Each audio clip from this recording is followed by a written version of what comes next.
क्या वेणुगोपाल?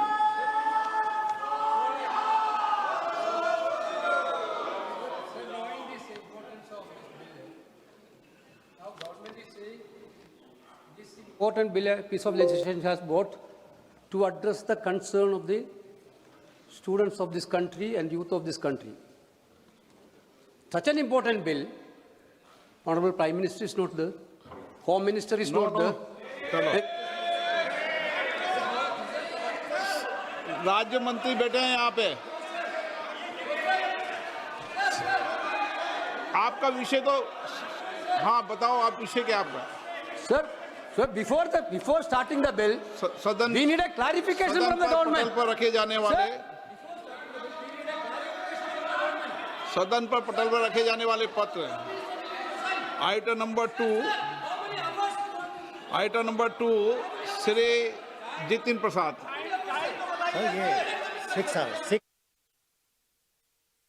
अध्यक्ष महोदय, टाइम घंटे 1 मिनट।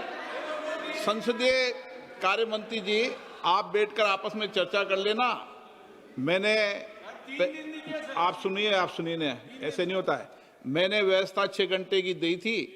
दोनों दल और सब दल मिलकर अभी शुरू होने के 1 घंटे बाद आपस में चर्चा करके और मुझे बता देना। मैंने व्यवस्था पहले 6 घंटे की दी थी, पर संसदीय कार्य मंत्री आप बैठकर चर्चा कर लेना। एक मिनट वेणु जी, 1 मिनट। वेणु जी 1 मिनट।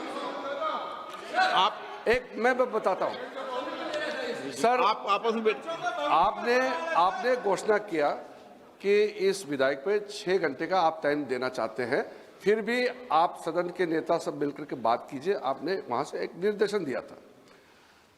फिर मैंने सब पार्टी के नेताओं से बातचीत किया। आज कांग्रेस के चीफ विप और समाजवादी के हमें चीफ विप और डीएमके के, उसके बाद में एसपी शरद पवार जी का एनसीपी पार्टी, सबसे हमने बात किया तो सबने कहा कि ठीक है, 6 घंटे को हम 2 घंटे बढ़ा करके 8 घंटे हम चर्चा करेंगे। ये एग्रीमेंट हुआ, सब थे हम लोग। फिर उसके बाद नहीं, फिर अभी मैंने 1 मिनट, फिर 1 मिनट। मणिकम टेगोर, आप मणिकम टेगोर को बुला लीजिए, आपका चीफ विप है। गृह संसदीय कार्य मंत्री झूठ नहीं बोलते। यहाँ मणिकम टेगोर था, उनसे बात करके आए थे। और मैं बुलाओ मणिकम टेगोर को। हाँ, मेरे को आपने कहा, मुझे आपने कहा, मैंने आपको कहा, मैंने संसदीय कार्य मंत्री। नहीं, ठीक है, मैं सदन में कहता हूं वेणुगोपाल जी, अगर आप 2 घंटा एक्स्ट्रा चाहिए, सरकार कोई आपत्ति नहीं रखता है। एक बार मिलकर के तय कर लेंगे। अभी स्पीकर साहब ने कह दिया, हम और 1 घंटा बढ़ाने में हमारे कोई आपत्ति नहीं है सरकार। आप बता दे कितने घंटे की बात करना चाहते हैं? नहीं, इसलिए मैंने क्रमवार बोला। पहले आपने 6 घंटे बोला, फिर बाद में 8 घंटे बोला। 8 घंटे के बाद भी और भी समय चाहिए तो हम 10 घंटे के लिए तैयार हैं। ठीक है, ओके, ठीक है। चलिए, प्लीज बैठ जाइए। अब व्यवस्था जम गई। जब बीएससी नहीं होती तो सदन का सेंस लिया जाता है, इसलिए सदन का सेंस बन गया है। ठीक है, आगे बढ़ें। सभा पटल पर रखे जाने वाले पत्र, आइटम नंबर 2 जितिन प्रसाद जी। अध्यक्ष महोदय, मैं आपकी अनुमति से आज की संशोधित कार्यसूची में क्रम संख्या 2 पर मेरे नाम के समक्ष उल्लेखित पत्रों को सदन के पटल पर रखता हूं। Item number 3 Shri Ramnath Thakur. मैं अध्यक्ष महोदय, मैं आपकी अनुमति से आज की पुनरीक्षित कार्यसूची में क्रम संख्या 3 पर अपने नाम के समक्ष दर्ज पत्र सभा पटल पर रखता हूं। Item number 4 Shri Nityanand Rai. अर्जुन मेघवाल जी। धन्यवाद अध्यक्ष महोदय, मैं आपकी अनुमति से लोकसभा की संशोधित कार्यसूची के क्रम संख्या 4 पर अंकित दस्तावेज जो श्री नित्यानंद राय साहब के नाम के आगे अंकित है, आपकी अनुमति से सदन के पटल पर रखता हूं। धन्यवाद। Item number 5 Shri SP Singh Baghel. मैं आपकी अनुमति से आज की लोकसभा की संशोधित कार्यसूची में क्रम संख्या 5 पर मेरे नाम के आगे उल्लिखित पत्र सदन के पटल पर रखता हूं। Item number 6 Shri BL Verma ji. आदरणीय अध्यक्ष महोदय, मैं आपकी अनुमति से आज लोकसभा की संशोधित कार्यसूची में क्रम संख्या 6 पर अपने नाम के सम्मुख अंकित पत्र सभापति पर रखता हूँ। Item number 7 Shri Bandi Sanjay Kumar. मैं आज की पुण्यश्री कार्यसूची में क्रम संख्या 7 पर मेरा नाम के सम्मुख लिखित दस्तावेज सभापति पर रखता हूँ। Item number 8 Shri Pabitra Margherita ji. So, with your permission, I rise to lay on the table of the House paper mentioned against my name at serial number 8 of the Ministry of Textiles as per today's revised list of business. Item number 9 Shrimati के कनिमोजी। आप सदन के पटल नहीं। श्री राव राजेंद्र सिंह जी। चलिए कोई बात नहीं, हो जाता है। आइटम नंबर 10 आप रखना चाहते हैं? अच्छा, रख दें। राव साहब रख दें। आदरणीय अध्यक्ष राव साहब रख लें, कोई बात नहीं। आदरणीय अध्यक्ष महोदय, मैं आज की कार्यसूची में अपने नाम के समक्ष यथा सूचीबद्ध उपभोक्ता मामले, खाद्य और सार्वजनिक वितरण संबंधी स्थायी समिति के 17वें और 18वें प्रतिवेदन की एक प्रति हिंदी तथा अंग्रेजी संस्करण प्रस्तुत करता हूं। Item number 10 Shri Jitin Prasad ji. Respected sir, with your kind permission, I make a statement regarding the status of implementation of the recommendations contained in the 195th report of the Standing Committee on Commerce on demand for grants 26-27, demand number 10, pertaining to the Department of Commerce, Ministry of Commerce and Industry. Item number 11 Shri Ramnath Thakur ji.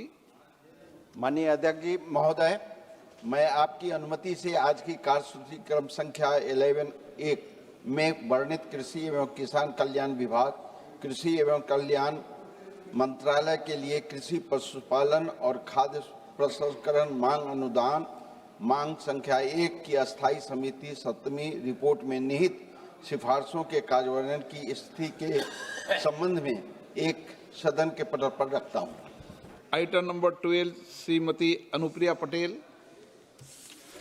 Honorable Speaker, sir, on behalf of my senior colleague Shri Jagat Prakash Nadda ji, I rise to move that in pursuance of Section 4G, read with Section 6(3) of the All India Institute of Medical Sciences Act 1956, the members of this House do proceed to elect, in such manner as the Speaker may direct, one member from amongst themselves to serve as the member of the All India Institute of Medical Sciences Guwahati, vice Shri Pradyut Bordoloi, resignation from Lok Sabha, with effect from 20th March 2026, subject to the other provisions of the said Act. Thank you. प्रश्न है कि माननीय मंत्री द्वारा प्रस्तुत प्रस्ताव को स्वीकृत किया जाए। जो सदस्य प्रस्ताव के पक्ष में हाँ गए हैं, जो सदस्य प्रस्ताव के विपक्ष में ना गए हैं, मेरे विचार में निर्णय हाँ वालों के पक्ष में, हाँ वालों के पक्ष में प्रस्ताव स्वीकृत हुआ। माननीय सदस्यगण, जिन्हें आज नियम 377 के अधीन मामले उठाने की अनुमति प्रदान की गई, वे व्यक्तिगत रूप से अपने अनुमोदित पाठ को सदन पटल पर रख सकते हैं। आइटम नंबर 14 लोक परीक्षा अनुचित साधन निवारण संशोधन विधेयक 2026। माननीय मंत्री जी कुछ रखना चाहते हैं? 1 मिनट में बोल लूँ? 1 मिनट। माननीय मंत्री जी 1 मिनट। माननीय सदस्यगण, आज का दिन हम सब के लिए महत्वपूर्ण है, जब सत्ता पक्ष और प्रतिपक्ष दोनों इस विधेयक की चर्चा के लिए सहमत हुए।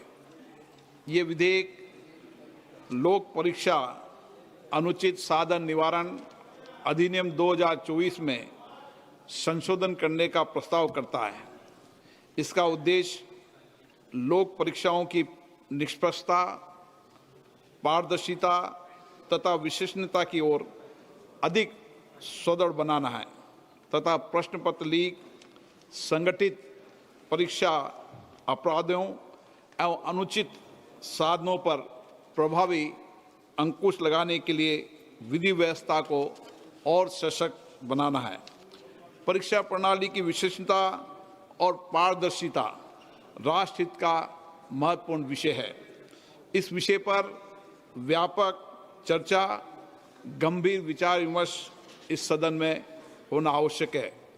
पूरा देश चाहता है कि सभी मान्य सदस्य इस विषय पर सार्थक विचार विमर्श करें, अपने अनुभव साझा करें, अपने विचार रखें और रचनात्मक सुझाव रखें ताकि हम एक बेहतर कानून बना सकें।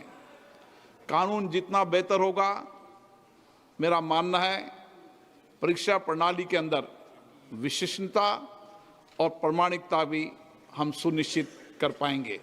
इसलिए मेरा सभी मान्य सदस्यों से आग्रह है कि हम इस चर्चा को सकारात्मक रूप से संसदीय परंपराओं, नियमों और मर्यादाओं के अनुरूप रखें ताकि एक अच्छा सकारात्मक देश हमारे देश के युवा विद्यार्थियों के बीच में जाए।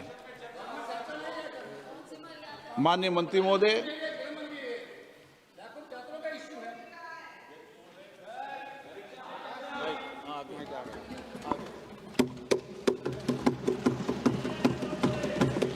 अध्यक्ष महोदय, मैं प्रस्ताव करता हूं कि लोक परीक्षा अनुचित साधन निवारण संशोधक विधेयक 2026 पर विचार किया जाए।